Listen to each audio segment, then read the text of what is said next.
I'd like to welcome everybody to the Dallas City Council meeting for Monday, October the 2nd, 2023, at 7 o'clock. Before we get started, I have a statement I'd like to share with everyone. There's been discussion recently in the news and social media regarding the potential development of a homeless shelter on property in Dallas by Church of the Park. The development that could be under consideration could require a conditional use permit to allow the shelter to be located in the industrial zone. A conditional use permit application, if filed, would be addressed through the land use process, which includes the opportunity for public comment and testimony at public hearings that would be held for that purpose. And all public comment and testimony concerning the project must be presented at those land use hearings. The City Council will not receive public comment on the subject of the proposed project at this council meeting. Public comment on homelessness in general will be received, but comments on the particular project that may be the subject of a land use application must be reserved for public hearings on any application that may be filed. With that, I have the secretary please call the roll. Council President Schilling. Here. Councilor Adams. Here. Councilor Barrientos. Here. Councilor Briggs. Here. Councilor Collins. Present. Councilor Fitzgerald. Here. Councilor Jantz. Here. Councilor Shane. Here. Councilor Verdon is excused. Thank you. Would you please join me in the pledge of allegiance? I pledge allegiance to the flag of the United States of America and to the republic for which it stands, one nation under God, indivisible, with liberty and justice for all.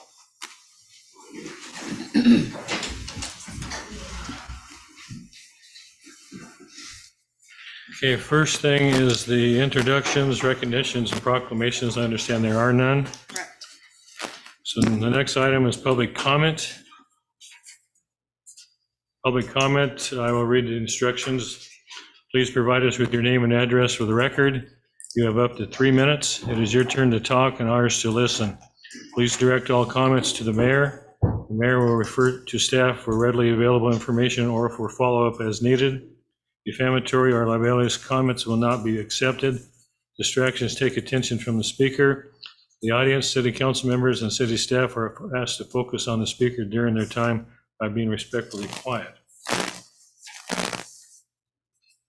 So the first one I have is Chad. I still have trouble with your last name. Basaraba. Okay. Everybody does. My name is Chad Basaraba. I live at 2070 Mistletoe Road, Dallas, Oregon. Here tonight to speak on the proposed ordinance that would criminalize use of narcotics out in the public. And I guess my experience with that would have been, I've said before that I was a Salem police officer for 25 years. And prior to the poorly and unthought out Measure 110, the police had a tool to use.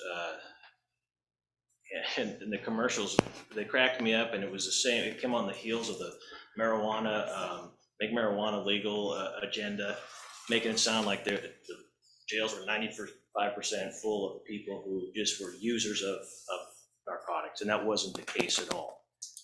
When the law was prior to Measure 110 was a tool that we could use. If that user amount got that person in our contact and it went to something further, then they were charged with that user amount, and then the district attorney could do with that charge what they will. But it was a tool to use enforcement if needed. And it just, when that went away, drug users were just emboldened by the fact that they could just openly use drugs in front of police, citizens, whoever, and there was no recourse. Sure, you could write a ticket, but they could wipe their nose with that ticket, throw it on the ground, and you could give another ticket for that, for littering, and then they would do the same for that, and you could just keep going down the line. There was absolutely no recourse for that drug use. And people say, well, you could have a warrant issued for it. That warrant wouldn't even be arrestable because the whole cycle just never got that person into treatment like that House bill said it was going to. It didn't, and no drug user is going to go into treatment willingly. They're going to go in if they have some kind of a lever. That was my take on it and my experience as law enforcement. You're going to hear from like Holsapple tonight. He has a lot more experience on the drug scene in his law enforcement career. But as a uniform, a street cop, that's what I saw. It was kept underground. It was kept, we're not going to solve, if people are going to use drugs, they're going to use drugs. But when you took that element away where they didn't even have to be ashamed of it anymore, it was just out in the open. And just one side note on that, places that thought of that and gave that okay, like San Francisco, they're now, if you look in the news, they're now proposing that any kind of social services that you're going to get as a drug user or a homeless person, you have to get a drug test to get those services down. They finally figured it out. So that social test that they did down there for decades and ruined their city has now come to a head where they have to do something about it or they're going to totally lose their town. That's 3 minutes. All right, thank you. Thank you. Next was Michael Holsapple. Thank you, Mr. Mayor. My name is Michael Holsapple. I live at 290 Southwest Oregon Trail Drive in Dallas. I've lived in Dallas since 1996, raised both of my girls here their entire lives. We moved here because we love the community. We love the fact that you could walk down the street with your family and have no concerns. I worked for the sheriff's office for 26 years, the majority of that time either working on or as a supervisor of the Interagency Narcotics Team. I can tell you that Measure 110 has caused more damage to communities than it's done good for. I can tell you that the proposal that you have in front of you, mirroring the Portland ordinance that they have, is a good step in the right direction. It's not the answer, clearly. My recommendation would be going more towards a enforceable ordinance, such as under the influence in public. Because the one you're looking at now is to charge somebody who is currently using. And I can tell you somebody can set up a rig and shoot it up in seconds. And that's the period of time you have to catch them to do anything about it.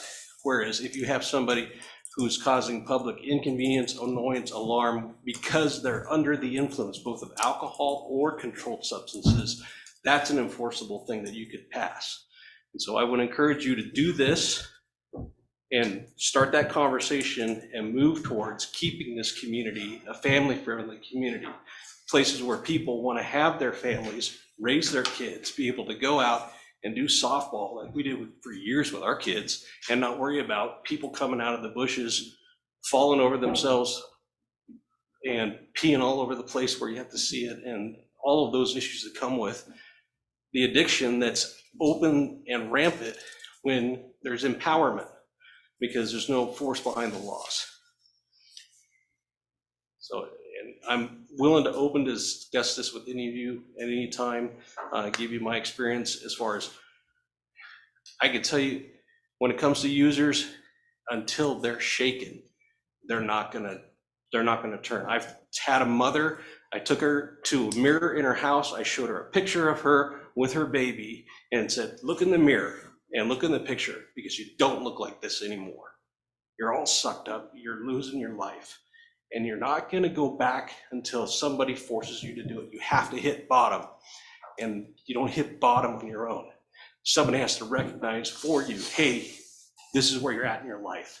They can't do that when they're addicted and they're dying because they're poisoning themselves every day. That's all I have. Thank you. Next is Elizabeth Underwood.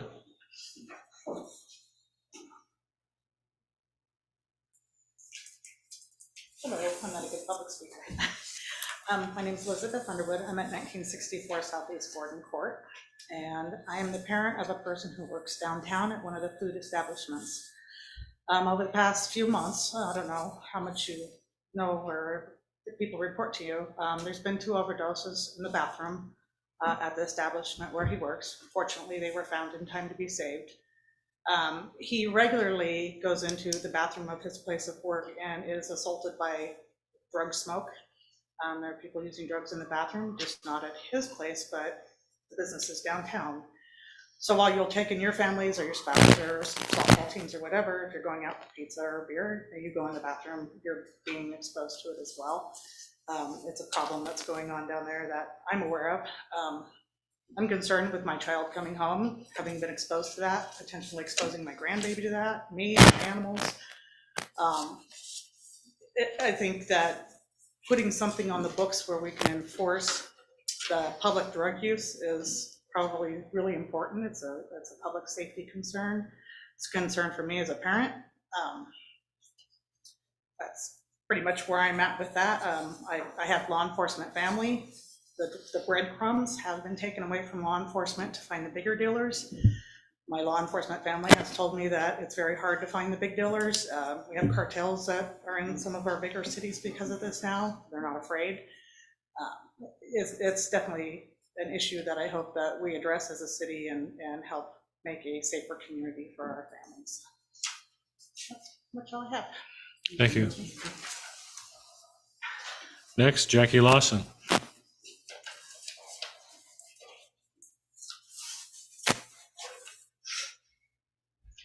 Good evening, y'all. Jackie Lawson. My address is on my form that I turned out. I don't want to give it publicly any longer. I am here to support you on whoever's brilliant idea it was to recriminalize hard drugs. That was the request I had to you when I came to you last time.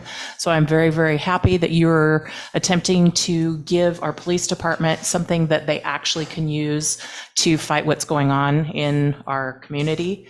I highly concur with my Coles Apple of including on that, seeing if they're seen in public, obviously under the influence, to just like alcohol. Why not?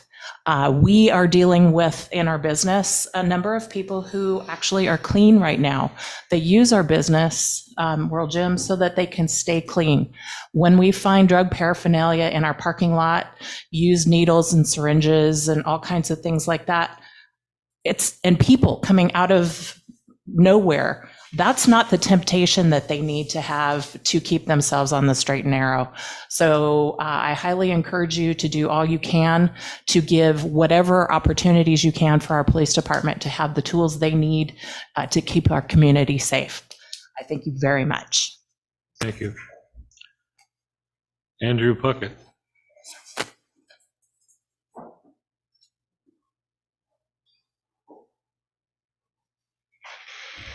Hi, I'm Andrew Puckett. I'm at 18445 Oakdale Road. I'm the facilities maintenance manager for a group of properties out in Salem, and I'm seeing the way that Salem is going, having to deal with this downtown Salem, and I'm just really scared that that's where Dallas is heading. I'm getting calls almost daily from tenants with people setting up on the sidewalk in a tent in front of our business. And there's nothing we can do about it because they're not on the sidewalk, they're not on our property, but they're right in front of our business, to where people are parking to come into the business and they have to walk down the street because they can't get to the sidewalk, and there's someone right in front of their car shooting up between their toes. And our tenants are threatening to leave because of this. I mean, it's a scary situation down there. We have a school in one of our buildings, but it's a private school. It's not a school zone. So it's really hard. We've had situations with a group of guys brought a couch down, set it down just off the sidewalk. And I called the police, said, they brought a couch and they're setting up camp, and the police said there's nothing they could do about it. And then they started selling drugs out of the couch. The guy was sitting in his car. I watched him and get out of his car, put drugs in the cushion of the couch, sit back in his car. Somebody come from Arches across the street, sit down on the couch, take the drugs and leave. And I explained all of this with photos to the police, and they said their hands are tied behind their back. The laws that we have right now, there's nothing they can do about it. This is completely legal because they're not physically handing from one person to another. All it is possession. They're leaving it in a couch. that's on public property and the police can't do anything about it. And it's obvious what's happening, but the way the law is written, our police are powerless to protect our community. And this is happening right across the street from the school. I moved to this town when I got married because this is where I wanted to raise my children. This is where I felt safe. And I'm getting to the point now that I don't know that it's going to stay that way. And I can't walk through a park in Salem near where I work because with my children in fear of something's going to happen because of how high people are in these parks. And I'm starting to see that trickle into the parks here in Dallas. I thought I was far enough away from it. And this bill is going to be our first step in the right direction. I don't think it's enough, but this is the direction we need to go. We need to keep pushing for. Thank you. Thank you. I don't have any more cards. Or there's anybody on the telephone? Okay. I don't have any more cards, so. We did receive written comments for the record from several people via email today. So we have comments from Mickey Garris, Brian Getz, Melinda Rustin, David and Kathy Webb, Dean Boucher, and Jesse Stevenson. The counselors have all been provided copies of those emails, and they will be included with the minutes on the website. Yeah. Next item is the consent agenda. The consent agenda includes the approval of the September 18th, 2023 work session meeting minutes and the September 18th, 2023 city council meeting minutes. Move to approve. Moving. Seconded. Any other questions, comments? All those in favor signify by saying aye. Aye. Those opposed? Carries. Next thing I have is reports or comments from the mayor or council members. Any comments? I'd like to just say a couple things. Sure. The admin committee met last week, and we had a lively discussion about feral cats in the community. We had some interesting subject expert matter witnesses that kind of enlightened us quite a bit. So we've kind of directed staff to look at grant funds to see what we can do to help finance or pay for some of the trapping and sterilization of some of the cats, and they'll be bringing information back to council at a later date.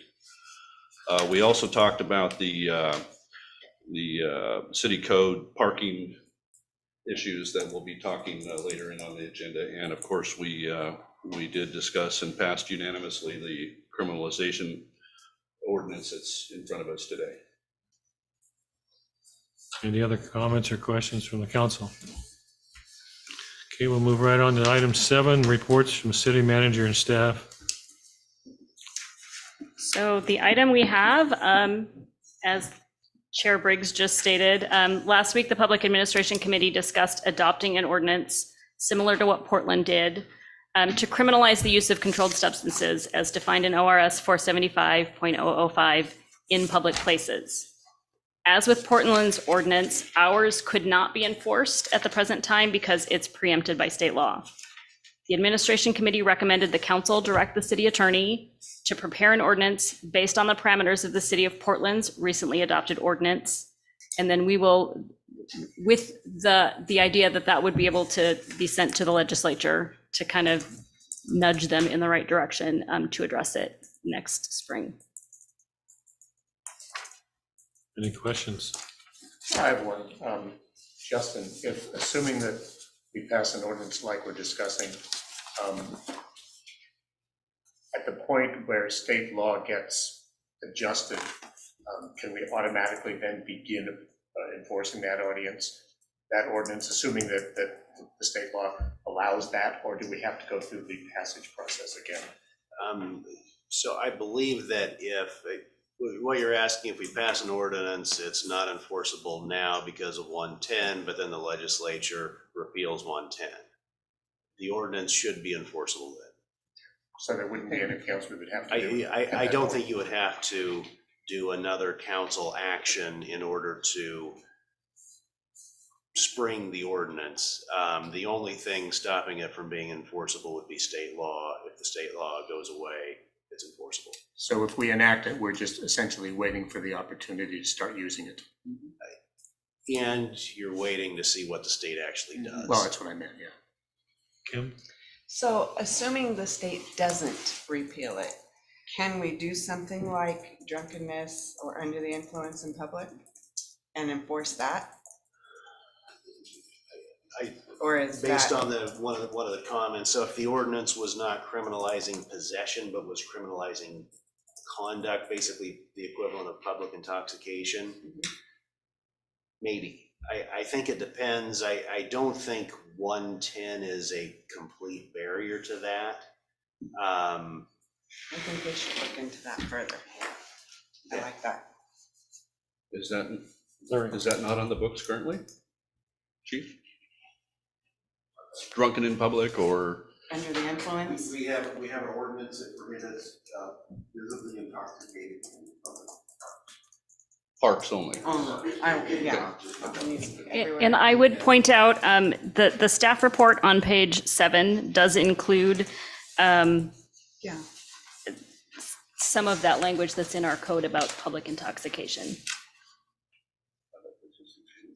Yes, Larry. Like to read This something is here. only alcohol or liquor. When I learned that Measure 110 passed and Oregon would be the first state in the country to decriminalize the possession of hard drugs, I thought maybe I was wrong in my no vote. I thought possibly the Oregon District Attorneys Association was wrong as well, and experts who supported the measure had a better solution. Experts like the Drug Policy Alliance from New York, who wrote the measure and spent $3 million on the Yes campaign, experts like Senator Prozansky, Manning of Eugene, and Senators Gelsner Blauen of Corvallis, who sponsored the measure. It's been almost 2 years now, and I believe the results are in.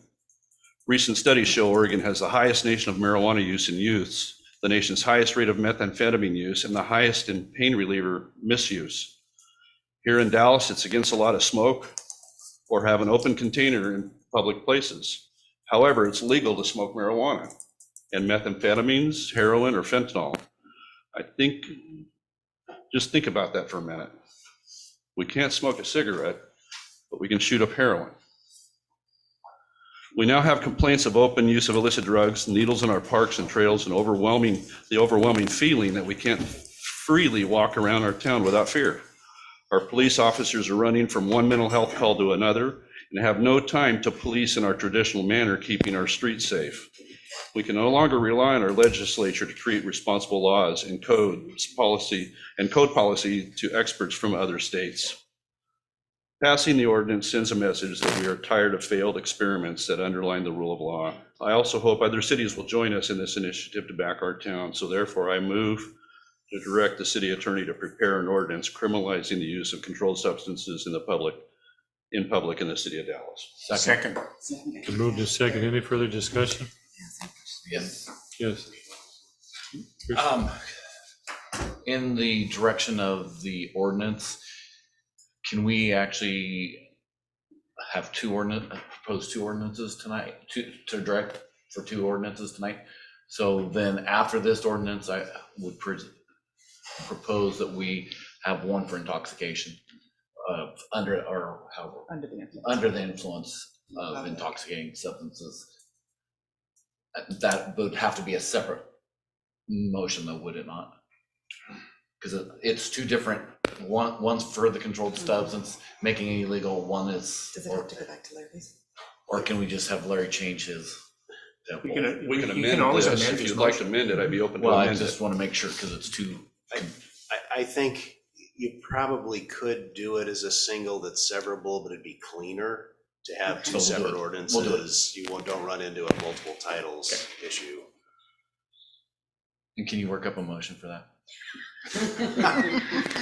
Real quick. I can come up with one.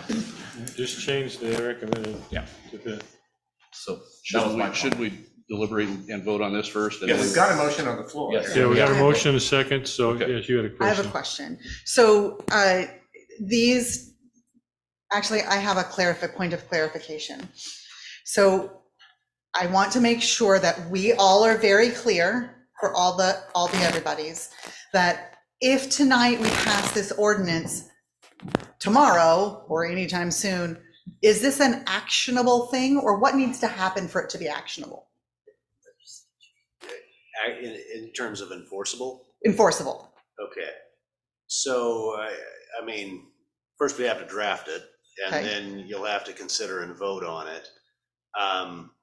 For the ordinance that's currently on the floor, the one that would be similar to the Portland ordinance about possession, that would not be enforceable until there's a change in state law. And is it possession or use? Because I'm reading use. Okay, yeah, the use, if it's blocked by 110, it's blocked by 110 until measure 110 is changed.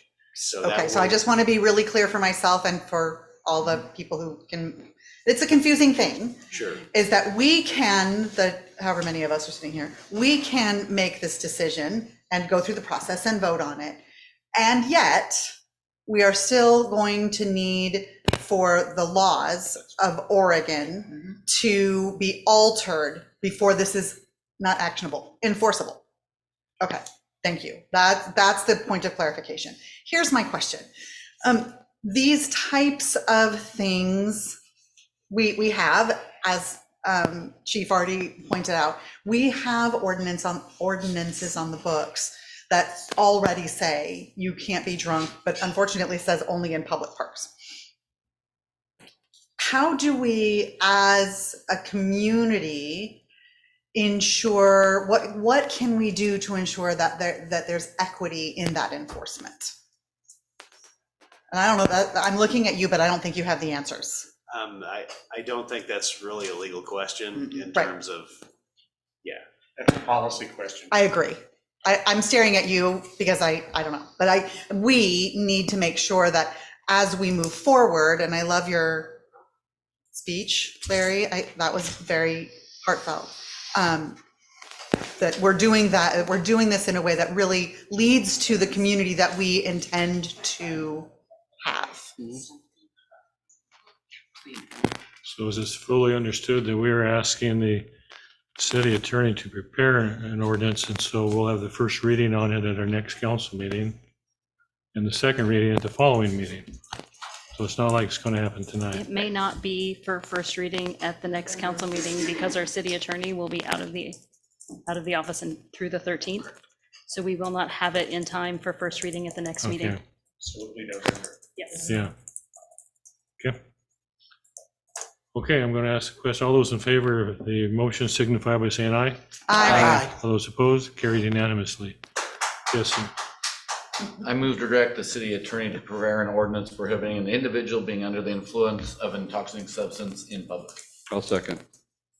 So this is kind of a mirror of the first one, but you're adding more language to it. I have a question, Mike. I just want to make sure I understand what I think you're proposing, which is essentially to take what we now have governing parks and make it citywide. Is that the point of this? And also not just including intoxication on alcohol, but on Any form. any form of Yeah, intoxication. that's, okay, that's what I thought. However, the attorney says that has the best chance of being able to be a tool for our officers in the field.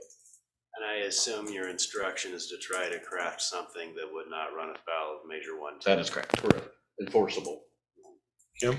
And then only in parks? No, Okay. citywide. Citywide. Okay, good. On public. In In public. Good. I Any missed more that. discussion? All those in favor of the motion signify by saying aye. Aye. All those opposed, carried unanimously.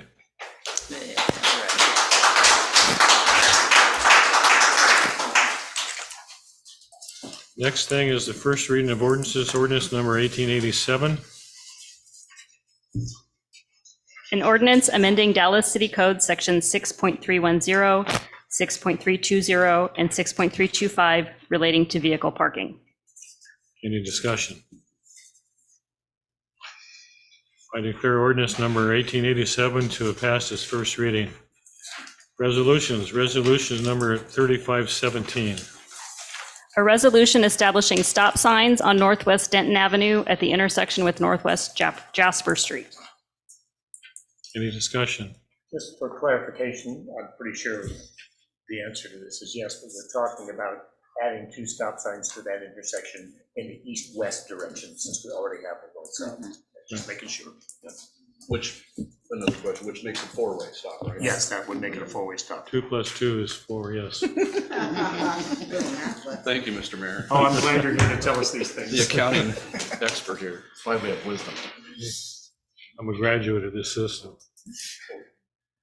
You've heard the reading of the resolution, and no more discussion. The secretary will call the roll. Counselor Fitzgerald, Yes. Counselor Jantz, Yes. Counselor Shane, Yes.